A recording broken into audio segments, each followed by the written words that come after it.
Salut les otaks, salut les gamers, j'espère que vous allez bien. Aujourd'hui, on se retrouve pour ma vidéo de sélection des sorties de jeux pour le mois de février 2023. Vous allez voir, pour ce mois de février, il y a une réaccélération par rapport au mois précédent. Pour la bonne et simple raison que j'ai sélectionné une dizaine de jeux et je vous parlerai peut-être à la fin d'autres petites choses qui s'annoncent être quand même assez sympathiques.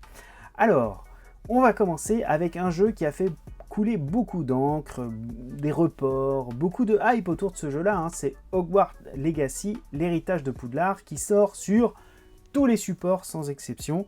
Bon, évidemment, peut-être que sur certaines consoles ce sera moins beau, je sais pas trop, j'ai pas trop regardé honnêtement, je voulais pas trop me spoiler, parce que finalement j'avais pas trop regardé l'actualité. On s'était dit qu'on ne se le prendrait pas, et puis finalement, au fur et à mesure, la hype nous a gagné. Alors moi, j'avoue que je ne suis pas forcément un ultra fan d'Harry Potter, je l'avoue, il n'y a pas de souci là-dessus. Mais ça me titille bien, en tout cas à la maison, c'est pas moi qui l'ai précommandé, si vous voulez tout savoir. Ce qui est certain, c'est qu'on y jouera. Ça, il n'y a pas trop d'ambiguïté là-dessus. Donc, un jeu RPG qui sortira donc vers le 10 février dans ces eaux-là. Donc, on est sur vraiment le monde de Harry Potter pour ceux qui ne suivraient pas, qui habiteraient dans une grotte depuis plus d'une quinzaine d'années. Et voilà, donc un jeu un peu monde ouvert. Alors non, même pas un peu, mais c'est vraiment un monde ouvert dans l'univers de Harry Potter, Poudlard. On va voir ce que ça va donner. Je pense que les énervés, les hardcore fans vont dépioter le jeu de A à Z. Ça serait pas étonnant d'ailleurs qu'on retrouve des DLC. Mais on va voir ce que ça donne. Que finalement, c'est un peu un shonen neketsu. Parce qu'on incarne un étudiant qui vient apprendre la magie. Et on va voir s'il arrive à finalement devenir un sorcier renommé. Et puis dans quelle maison il va aller, etc. etc. Donc ça peut être intéressant, peut-être que je m'endormirai pas cette fois-ci devant. Ouais, je suis mauvaise langue, je suis désolé, mais ça m'est vraiment arrivé à plusieurs reprises devant les films Harry Potter. Oui, allez-y, les haters, allez-y, j'assume totalement, parce qu'après je les ai revus. Bon, on aime ou on n'aime pas, c'est pas l'objectif de cette vidéo, mais en tout cas, le 10 février, le jeu L'héritage de Poudlard. Rendez-vous pour Day One, peut-être, je ne sais pas encore, mais on l'a préco, peut-être que pour vous l'avez préco, peut-être pas, peut-être que vous attendez de voir. Dites-moi tout ça dans les commentaires. Allez, on continue parce qu'il y en a encore une petite dizaine avec un jeu qui, moi, me hype demi-molle, on va dire. Il s'agit de Wanted Dead qui sort sur tous les supports. Donc tous les supports, ça veut dire PC, bien évidemment, PS5, Xbox Series, PS4 et One. Non, pas la Switch, évidemment, pas la Switch, effectivement, j'aurais pu dire tout support excepté la Switch. Bon, c'est un jeu qui s'annonce être assez sympathique dans le sens où c'est un mélange, enfin c'est un mix, je ne saurais pas trop vous dire le qualificatif très exact, d'un hack and slash et d'un shooter. Alors moi j'aime bien les hack and slash, j'aime bien les shooters. Bon, ça peut être sympa. Il y a du zombie, ça se passe en Asie, je crois que ça se passe à Hong Kong, de souvenirs de ce que j'avais vu. Et moi, ce qui m'a vraiment titillé, c'est que derrière, ce sont les créateurs de DOA, Dead or Alive, pardon, et de Ninja Gaiden, du Tecmo, donc du hardcore, des trucs un peu énervés, même un peu beaucoup énervés. Ninja Gaiden, faut s'accrocher. Donc ça sortira pile pour la Saint-Valentin, le 14 février. Si vous n'avez rien d'autre à faire, jetez-vous peut-être sur ce jeu-là, à moins que vous soyez déjà sur Poudlard avec votre douce, ou avec votre mec, peu importe. En tout cas, Wanted Dead, ça peut être sympa. Bon, c'est un FPS, c'est vrai, mais ça peut être pas mal. J'avoue que l'univers me séduit un peu plus que certains autres FPS, en tout cas. Allez, on continue avec un jeu que j'avais pas vu depuis très longtemps, et d'ailleurs j'ai été assez surpris de le voir dans cette liste, je l'avais pas dans le radar. C'est, attention, Theater Rhythm Final Bar Line. Merci pour l'accent anglais de folie. Bon, c'est un jeu de rythme, c'est un jeu qui sortira le 16 février sur console Switch et PS4. Alors moi j'avais souvenir d'un jeu de Square Enix qui exploitait toutes les musiques ultra connues de l'éditeur. sur Nintendo 3DS. J'avoue que j'avais été agréablement surpris. De là, après, à aller sur une console de salon, je ne sais pas. En tout cas, la promesse, elle a l'air d'être assez canon parce que c'est pas moins de 304, enfin, je crois que c'est entre 380 et 400 morceaux de musique. Évidemment, issus de Final Fantasy, alors univers étendu de Final Fantasy. Ça m'a l'air d'être assez sympathique, assez mignon, comme finalement l'épisode qui était sorti sur 3DS à l'époque. Bon, j'adore les jeux de rythme, j'adore ça. Après, j'avoue que je sais pas si je vais aller tâter le chocobo pour savoir si il a le rythme dans la peau, quoi. Donc bon, on verra. Une bonne franchise musicale, ça faisait depuis longtemps qu'on n'en avait pas eu. Je l'ai quand même mis dans la sélection parce que justement, ça faisait longtemps qu'on n'avait pas eu ce type de jeu. Allez, on continue avec un jeu que j'attends particulièrement. C'est Wild Hearts, qui sort sur PC, PS5 et Xbox Series. Donc là, on est vraiment full current gen. Enfin, pas next gen, parce que bon, elles sont sorties quand même depuis plus de 2 ans, les consoles, faut pas déconner. Donc c'est un Soul-like, on va buter du monstre. Ça a l'air vraiment canon, ça sort le 17 février. Franchement, ce jeu me fait grave envie. Là où j'ai peut-être une petite réserve pour ce jeu d'aventure, c'est que c'est Electronic Arts qui est derrière, et j'ai pas souvenir qu'Electronic Arts nous ait véritablement convaincus sur ce type de jeu. Donc bon, on va voir, mais j'avoue que quand on regarde les screenshots et le trailer là que je suis en train de vous montrer, ça a l'air coloré, chatoyant, ça déborde de détails, les monstres ont l'air juste dingos. Bon, on va voir ce que Koei Tecmo et EA ont fait pour vraiment nous concocter un jeu à la Monster Hunter. Voilà. Donc, franchement, ça a l'air cool. Bon, je fais confiance à Tecmo, mais Electronic Arts, je sais pas quel est le degré d'implication qu'ils ont mis dans ce jeu-là. Bon, voilà. Donc, ce sera peut-être une bonne ou peut-être une mauvaise surprise à suivre. Jeu suivant. Alors là, j'ai un petit peu regardé des vidéos qui en parlaient, mais sans plus. Ça sort le 21 février sur tous les supports, excepté la Switch. Voilà, cette fois-ci, j'ai pas oublié de vous le dire. Donc, PC, PS5, Xbox Series, PS4 et One. C'est un jeu d'aventure, mais bon, c'est clairement un FPS, quoi. C'est Atomic Heart. Alors là, moi, j'ai bien aimé parce qu'on est sur du post-apo, URSS, des robots, un monde vraiment très particulier visuellement. Ça a l'air d'être assez dingo. Moi, je me souviens, le tout premier trailer, quand on l'avait aperçu, enfin, c'était vraiment sympathique. Je trouvais que l'univers, l'ambiance était singulier. Donc, on va voir ce que donne ce FPS. J'avoue que je suis assez étonné parce que dans mes sélections, j'ai pas l'habitude de courir après les FPS, mais là, je trouve que l'URSS vintage, un peu guerre froide sur les bords, soviet, étoile rouge, etc. J'ai trouvé ça un peu sympa. Il y a un petit peu de cyberpunk, ou de steampunk plutôt, c'est ça que je voulais dire, de steampunk sur les bords. Donc, moi ça me séduit ce genre d'univers, ce genre de choix artistique. Puis ça a l'air quand même assez gore, faut le dire, ça a l'air assez gore, assez barré. Donc bon, on va voir, parce que moi j'ai pas regardé depuis l'E3 2021, je crois que c'était ça, je me souviens plus quand est-ce que ça avait été présenté. Je voudrais pas dire de bêtises, mais en tout cas, celui-ci, je pense que je mettrai un petit peu de temps, et je pense peut-être que je me trompe, il sera peut-être dans le Game Pass, donc ça me donnera l'occasion de l'essayer. On continue avec un jeu avec un gameplay que j'aime particulièrement. En plus, ça se passe à une époque que j'adore, tout simplement. Il s'agit de Like a Dragon Ishin, qui sortira le 21 février. Alors, ça sort sur tous les supports, excepté la Switch. Voilà. Jeu d'action que vous connaissez très certainement si vous avez joué les jeux Yakuza.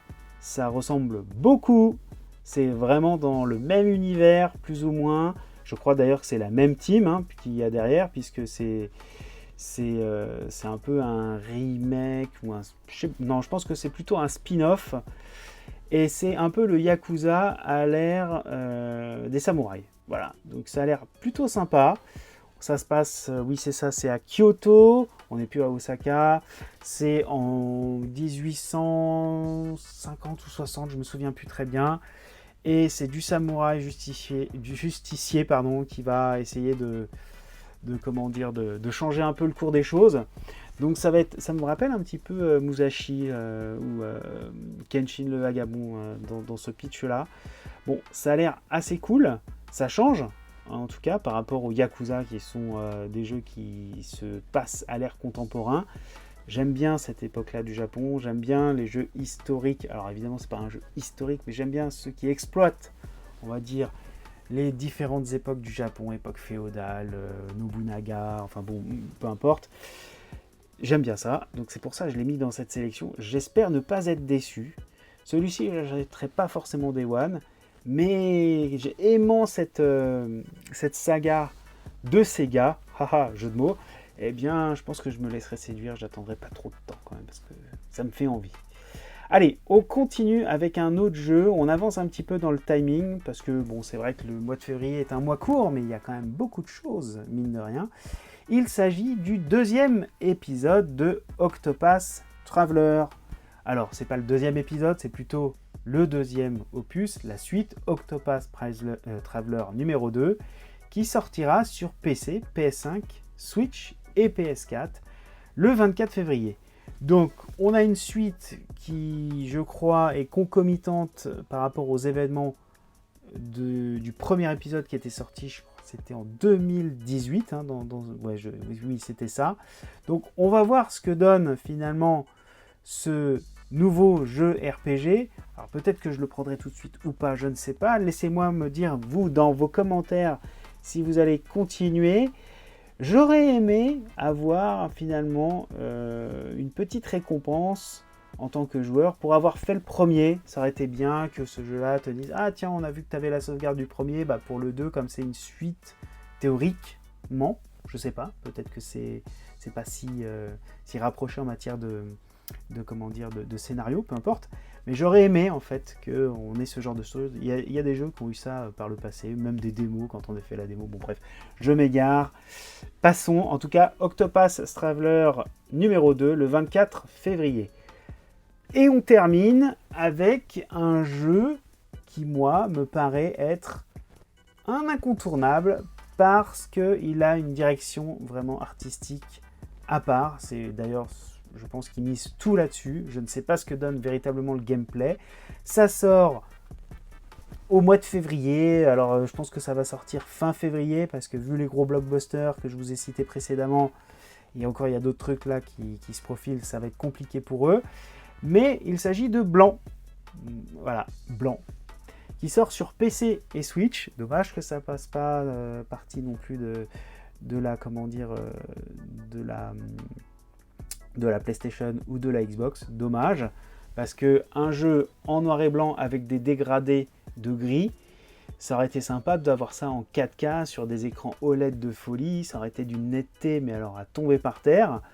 Bon, c'est un jeu que j'ai sélectionné volontairement parce que je trouvais que la direction artistique, l'histoire du fan, du loup, je sais pas, j'ai été séduit visuellement.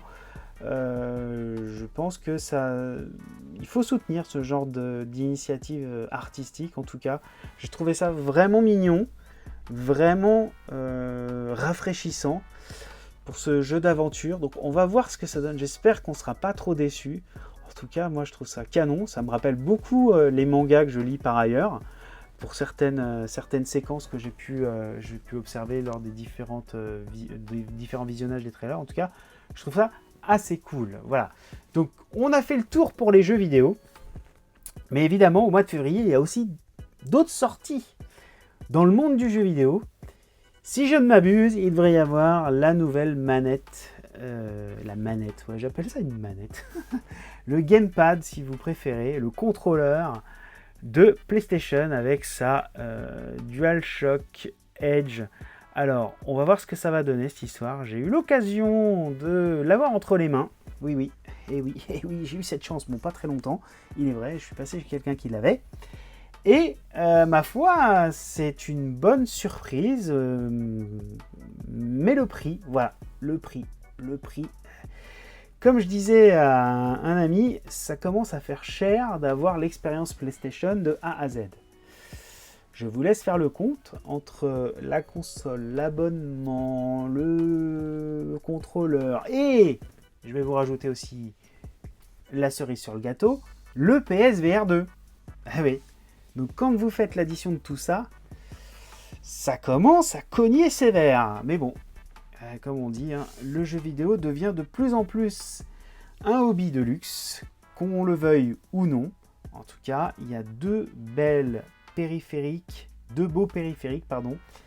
qui sortent en ce mois de février. Mois court, des jeux pas trop, mais du matos quand même très très cher. Donc on verra ce que ça va donner. Je ne sais pas si le PSVR 2, je le prendrai tout de suite. La manette, je ne pense pas. Je vais attendre. On va voir. Peut-être qu'ils baisseront le prix à un moment donné, si les ventes ne sont pas au rendez-vous. Mais ce qui est certain, c'est que le PSVR, ça va me titiller parce que j'ai beaucoup aimé le premier. Alors, si on fait un petit focus sur le PSVR, si je ne me trompe pas, il devrait y avoir quand même des bonnes expériences, notamment le fameux Horizon Call of the Mountain, qui sortira, je crois, en même temps. Hein, donc on est sur le 22 février, hein, de souvenir. On va voir ce que ça va donner. Je pense que c'est ça qui va me permettre de tirer mon épingle du portefeuille ou mes oursins de mes poches, comme vous voulez. Parce que bon, ça peut être très sympa, sachant que j'ai toujours pas fait j'ai pas fini le premier et le 2, il est toujours sous blister à la maison, mais bon, peu importe. PSVR, il y a quand même des trucs sympas. Et d'ailleurs, ça me fait penser juste un truc. J'ai oublié un truc. Parce que je ne vais pas vous faire tout le line-up du PSVR 2. On verra ça, je pense, au mois de février, si j'ai le temps de vous faire une vidéo là-dessus. Mais j'ai oublié un jeu. Un jeu qui m'a vraiment étonné. Je ne comprends pas pourquoi, mais sortira le même jour que le PSVR 2. Un jeu d'une vieille licence qui date de PS2. C'est Fantavision. Fantavision, vous savez, le titre qui était sorti au début du line-up de la PlayStation 2, où on tire des feux d'artifice. Mais pourquoi ils ont repris cette licence? Alors, moi j'aime bien les jeux un peu farfelus, j'aime bien les effets colorés, enfin j'aime bien ce jeu-là. Hein. Mais pourquoi ils ont sorti ça? Ils ont plein d'autres licences qu'ils ont laissées au placard depuis longtemps, Sony, les Parapaz of Rapper, enfin peut-être que ça se prête pas forcément à la VR. Moi j'attends, franchement, sur la VR, la compatibilité Gran Turismo et Rez, qui restera mon jeu favori ever. Voilà. Bon, allez, cette vidéo a assez duré. N'hésitez pas à me dire dans vos commentaires ce que vous attendez vraiment pour le mois de février. Est-ce que vous allez craquer sur ces superbes périphériques à prix d'or que Sony nous réserve? Est-ce que vous allez encore garder un peu de budget pour le mois de mars et plus tard? Parce que, bon, mine de rien, on n'est qu'au deuxième mois de l'année, donc il y a encore pas mal de trucs qui se profilent. J'attends vraiment vos commentaires. N'hésitez pas à partager cette vidéo et à vous abonner, ça me fera toujours plaisir et ça fera grandir cette chaîne.